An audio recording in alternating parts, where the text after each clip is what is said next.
Peace and love, everyone. Namaste. Welcome. This morning we're greeted by the white throated sparrow, whose song always makes my heart sing.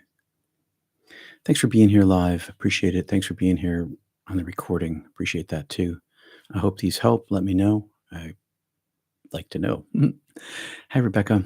So, oftentimes when we search the internet, we come across spiritual quotes. The question is, are they true or fake spiritual quotes? And today I'm going to give you three from St. Francis of Assisi, Lao Tzu, and the Buddha, or maybe not. Here's famous one from St. Francis, a pair of them actually. But did he really say this? What you're looking for is where you're looking from. What we are looking for is what is looking. These are often attributed to St. Francis of Assisi, although there's no traceable citations. I searched and looked. It's possible that these quotes are paraphrases that evolved over time. Now, the thing is, however falsely attributable they may be, they remain truthful. What you're looking for is where you're looking from. Or in my life, especially immediately following my first NDE, I was looking for where I was from and am. And that's truth. I was looking for heaven, which is where I know I'm from because of that in my NDE. Because of that, I knew that I was looking for what is looking at me. I'm looking for what is looking at me, and also I'm looking for what is looking. The part of me that is the deepest root of me that seeks because it knows and it wants itself. So whether those quotes are attributable to St. Francis or not, they're accurate. And if you're a seeker and you seek with that part of you that wants to know itself, which is the same thing as saying wanting to know where you're from, because there's no difference between f- home and yourself with a capital H, home, heaven. It's your highest connection, it's your highest being. The ultimate reality we search for in the world is not separate from our being or consciousness. It is us. And it is the place that we're from. It's both of these things. Spiritual enlightenment or understanding is not about acquiring something new, but realizing and recognizing what is already present in the core of our existence. Here's another one, and this one's pretty famous, and it was very popular. When the student is ready, the teacher will appear. When the student is ready, the teacher will disappear. This quote has been attributed to Lao Tzu and to the Buddha. It's neither. This popular saying from the 1970s in the New Age movement likely came through the Theosophical Society publication, a Theosophical Society publication in 1914. But it's first found first. The only place you can really find it back in history is in 1886 by a woman named Mabel Collins, a fellow of the Theosophical Society, and you can see it for yourself in Google Books, and I'll put the link in the show notes so you can find it. Just because a quote is fake, attributed to the wrong person, Lao Tzu or the Buddha, doesn't mean that the quote is wrong.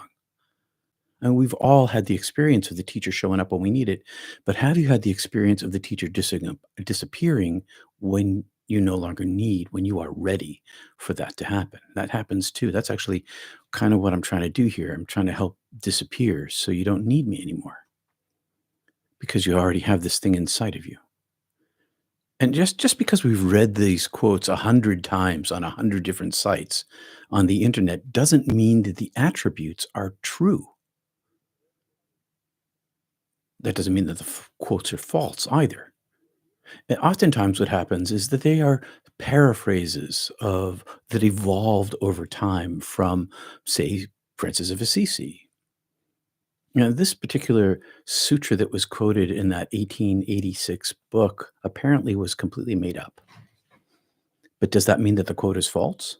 Well, only insofar as that its roots aren't true, but we've all had the experience of the teacher showing up when we need it.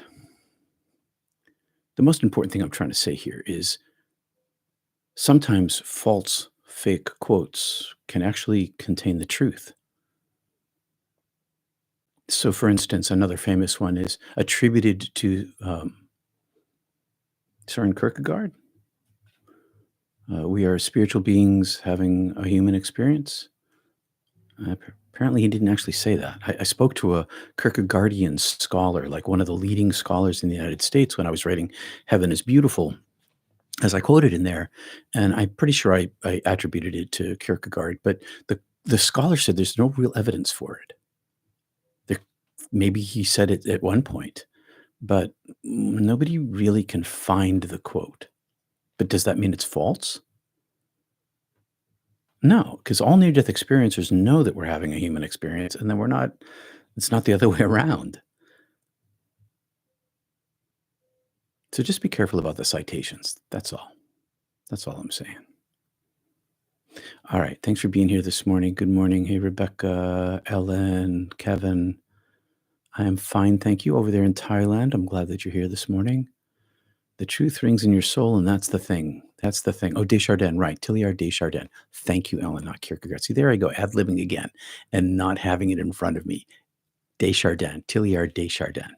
That's right. And the Desjardinian scholar said that. He wasn't sure that the Desjardins had actually said that. And am I blushing?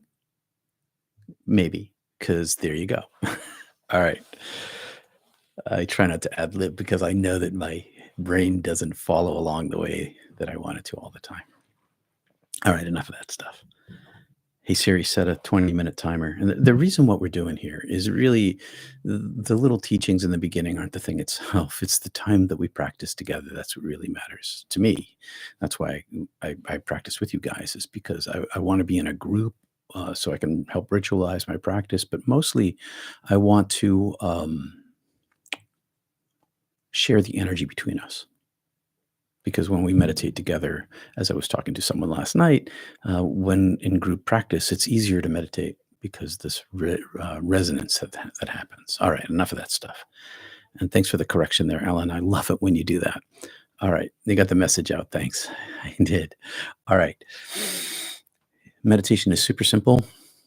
You have a chant or a prayer, you repeat it on your breath. And when your mind wanders off, you return to your breath and your chant, and over and over and over again. Keep your mind focused on those words. And eventually the words will drop away and you will just be left with the breath. And at that point, you become the witness to your mind. When you'll recognize that as thoughts arise, that they are not you. And that's part of meditation. Okay. I'll see you in 20 minutes or so.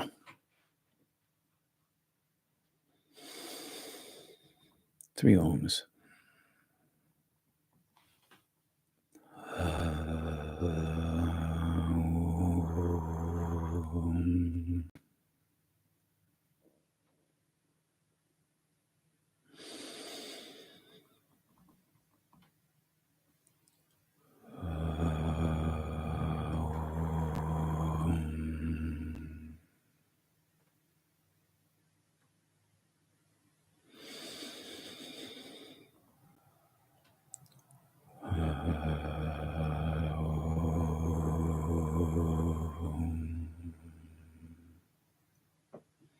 Belly breath.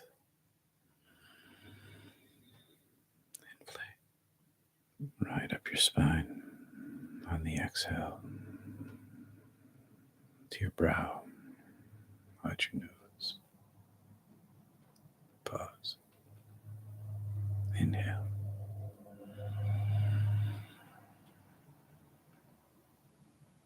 Hold.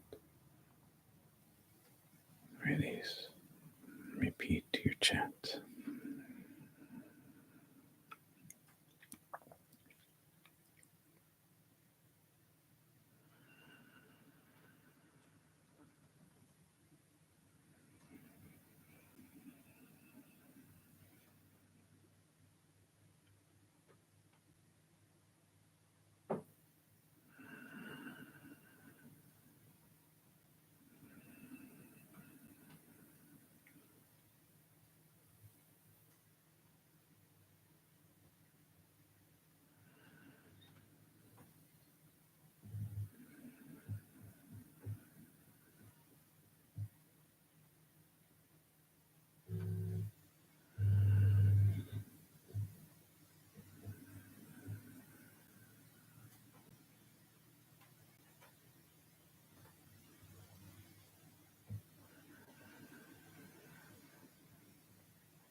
for your support. See you soon.